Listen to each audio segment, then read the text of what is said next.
பொதுவாக ஷங்கர் படங்கள் அப்படின்னாவே நிச்சயமாக வந்து ஆப்போசிட்டில் பெருசாக வேறு எந்த படமும் ரிலீஸ் ஆகாது. ரிலீஸ் ஆச்சு அப்படின்னா அந்த படத்துக்கு தான் சேதாரம். இதுதான் சங்கரோட கேரியர்லேருந்து எல்லா நாளுமே எல்லா படங்களுக்குமே அது நடந்துருக்குது.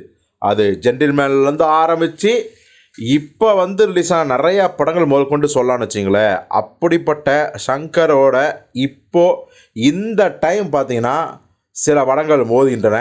எல்லாமே ஷங்கர் படத்தோட பட்ஜெட்டை கம்பேர் பண்ணும்போது கொஞ்சம் சின்ன படங்கள் தான். ஆக்சுவலி பார்த்தீங்கன்னா 10 வருடங்களுக்கு முன்னாடி கூட ஷங்கரோட ஐ வரும்போது ஆப்போசிட்டில் வர வேண்டியதாக இருந்த எண்ணெய் எறிந்தால் அப்படியே 2 வாரம் தள்ளி போயிடுச்சு. ஸோ இதுதான் ஷங்கரோட அந்த ஒரு பவர்னு சொல்லலாம். ஸோ அப்படிப்பட்ட ஷங்கருக்கு இப்போ நிறைய படங்கள் வருது. ஏன்னா விடாமுயற்சி வரல அப்படின்னு சொன்ன உடனே 10 படங்கள் பக்கம் வந்துருச்சு.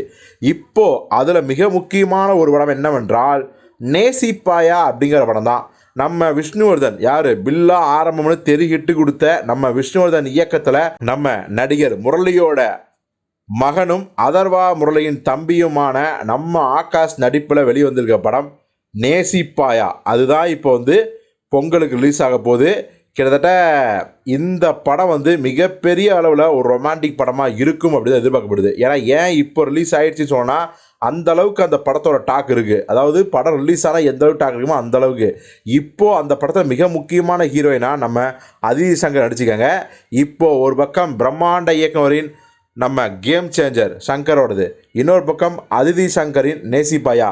இப்போ வந்து சங்கருக்கு போட்டியாக வேறு எந்த ஹீரோவும் இல்லை, ஹீரோயின் மட்டும்தான் இருக்காங்க. அதுவும் அவருடைய மகள் அப்படிங்கிறது கூடுதல் சுவாரஸ்யம். இது குறித்து நேசிப்பாயா மேடையிலேயே நம்ம அதிதி சங்கரை கேட்கும்போது அவங்க ரொம்பவே வந்து என்ன சொல்கிறது ரொம்ப சந்தோஷப்பட்டாங்க. அதே சமயத்தில் இது வந்து காம்படிஷன் கிடையாதுங்க, இது வந்து நாங்கள் 2 பேரும் சேர்ந்து ஆடியன்ஸுக்கு கண்டென்ட் கொடுக்குறோம், இதை வந்து என்ஜாய் பண்ணுங்க அப்படின்னு சொன்னாங்க. ஸோ நீங்கள் சொல்லுங்கள், சங்கரோட கேம் சேஞ்சர் அதிதி சங்கரோட நேசிப்பாயா இந்த 2 படங்களில் நீங்கள் எந்த படத்தை முதல் காட்சி பார்ப்பீர்கள் என்று.